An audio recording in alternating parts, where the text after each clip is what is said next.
Oke, kita lanjutkan tentang serve qual item. Ini adalah berhubungan sama apa yang akan ditanyakan ke responden dalam IPA analisis. Saya akan menggunakan contoh IPA analisis dalam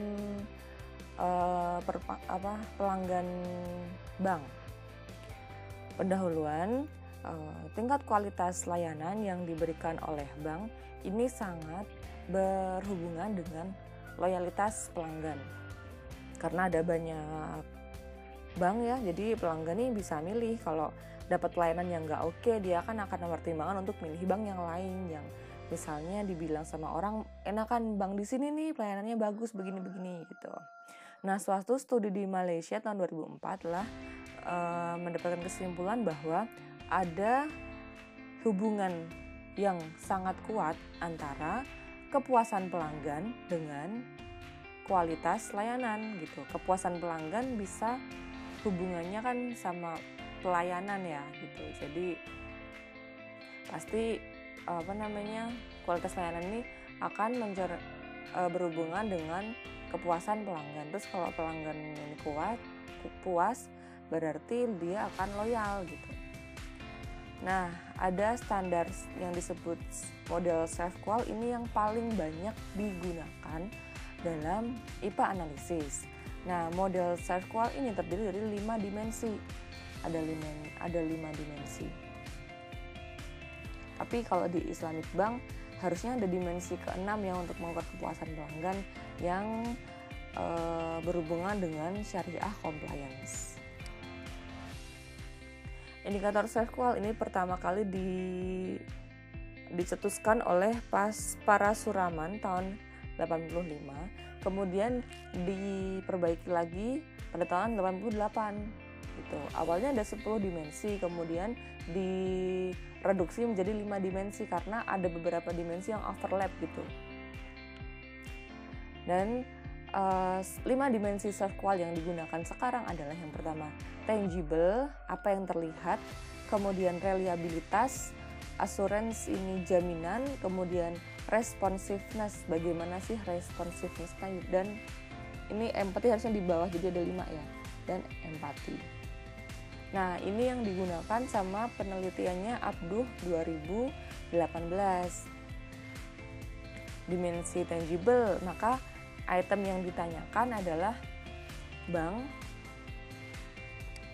Ya, untuk dimensi tangible, item pertanyaannya adalah bank ini up to date dan easily accessible equipment. Kemudian bank's employees, pegawai bank ini berpakaian dengan bagus, kemudian secara fisikal ini banknya ini secara visual ini bagus gitu, menarik. Kemudian mudah diakses, ada akses ke lokasi bank ini gampang gitu. Kemudian reliabilitas. Di reliabilitas ada when the bank promise to do something. Jadi menepati janjinya, misalnya Anda ke bank, Anda komplain begini-begini Pak, oh baik akan kami perbaiki dalam waktu 2 jam, silahkan Anda menunggu dulu gitu. Terus beneran 2 jam kan, ternyata udah nunggu kok sampai 3 jam sih Pak, ini kan gak reliable.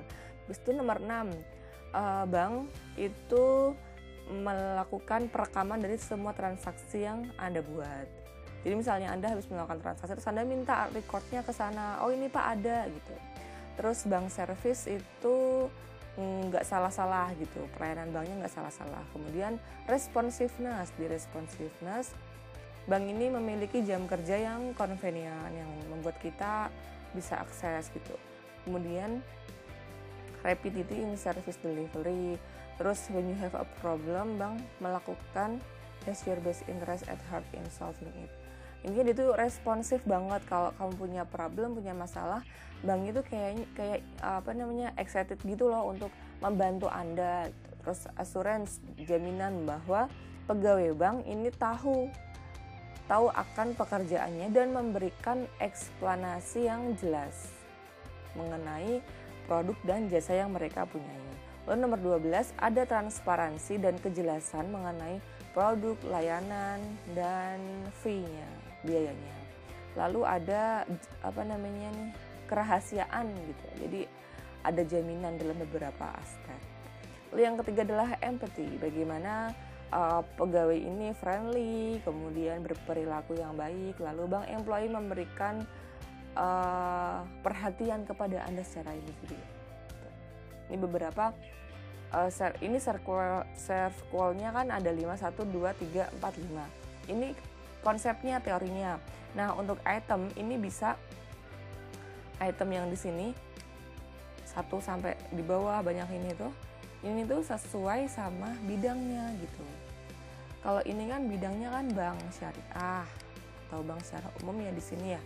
Jadi ini item yang sesuai sama dimensinya. Tangible itu penampakannya, reliabilitas, kemudian responsif, jaminannya gimana, empatinya gimana gitu. Kalau misalnya di BMT mungkin akan beda lagi, karena kan memang yang diberikan kemudian pangsa pasarnya kan beda gitu, jadi beda nanti itemnya. Kemudian kalau di bidang pendidikan misalnya, bagaimana sih tangible misalnya ruang kuliahnya, reliabilitasnya, kalau Anda melakukan komplain ke akademik gitu-gitu, terus responsif nggak, ada jaminan nggak, gitu-gitu sih. Jadi setiap bidang itu akan beda itemnya, tapi dimensinya ini bisa kita pakai.